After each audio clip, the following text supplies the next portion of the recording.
Spend some time looking around outside. First, trees have roots, and roots grow under things. Are there any trees right up against the house that may have broken the foundation or lifted sections of the sidewalk?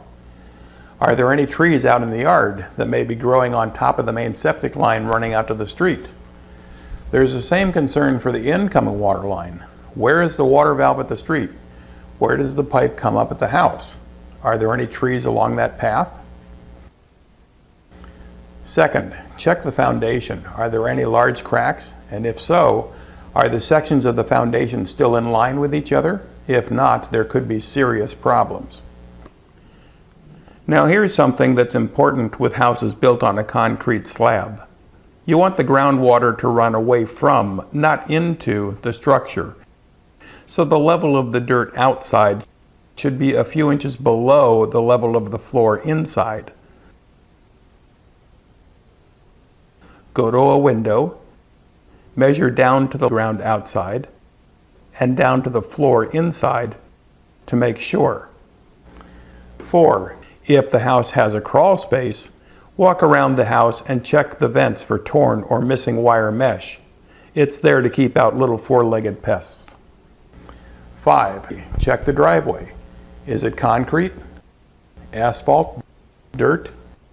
Does it need to be resurfaced? 6. Is the garage attached to the house? It may be a separate detached structure. That's okay too. It's just not as convenient in inclement weather, that's all. 7. How does the floor of the garage look? Is the cement cracked or covered with grease that could be tracked into the house? Is there a floor drain? Does it work or does it appear to be filled with dirt? 8. Is there a shed? Do the doors work?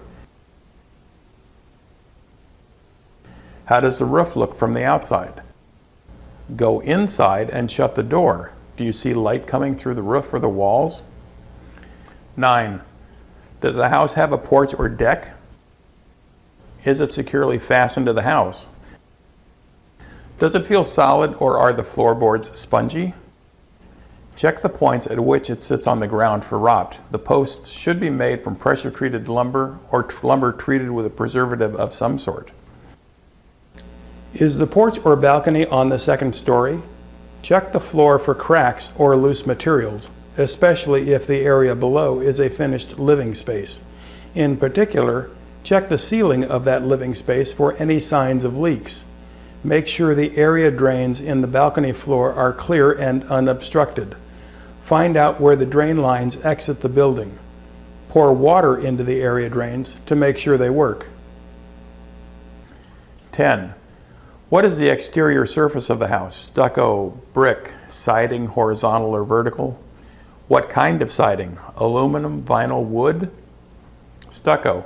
Check the stucco for cracks, chips, or missing chunks. In particular, check the corners of windows and doors where cracks usually start. Bricks. Check the mortar between the bricks for cracks and missing chunks. Check around the doors and windows for loose or missing bricks. Siding. Check metal siding for dents. Check wood siding for rot or termite damage. Look for spots where the paint seems loose, as the surface underneath the paint may be loose also. Check overhangs and eaves for bees or wasp nests. Look for any small holes, even the size of a quarter.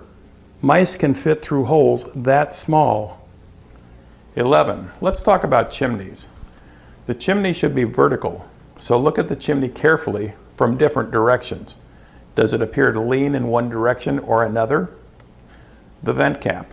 Some chimneys have caps on them made of stainless steel, black steel, or copper. If there's a chimney cap, does it appear to be securely attached? Earthquakes. If the house is in an earthquake-prone area, it might be worth hiring a contractor to put a camera down the chimney to make sure it doesn't leak fumes or smoke into the house. 12.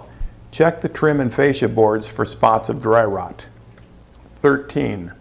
Exterior electrical. Are there outlets, switches, fixtures on an exterior surface? These items should be mounted to an electrical box with cover plate approved for use outdoors. Exterior plumbing. Check to see where pipes penetrate the walls to make sure the area is watertight. Different surfaces. Pay close attention to areas where different surfaces come together to make sure the joints are tight and waterproof. For example, where the brick chimney meets the siding or stucco. Look under the eaves and around doors or windows where the wood or the metal frame meets the stucco. Caulk is used to seal the cracks or openings between these surfaces. Check to make sure if there is caulk that it hasn't pulled away from one surface or the other. Gaps are going to let bugs and water in. Paint. How is the paint on the walls and trim? Is it cracked, peeling? Doorknobs and deadbolts. How does the finish look on the doorknobs and locks? Are the knobs weathered or scratched? Is there a button for the doorbell? Is it broken? Does the doorbell work? Sometimes there's an outdoor fireplace with a chimney. Look to see how far the chimney is from any windows that might let exhaust gases into the house. Mailbox. Where is it? Some neighborhoods have mailboxes in one location for the entire street. How far do you have to walk to get to your own mailbox? If the box is instead on the property, does it sit on a post at the curb or on the front of the house, or is it a slot in the front door? If it's on a post at the curb, what kind of shape is the post in? Is the mailbox itself weather tight? How are the hinges? Does the flag work?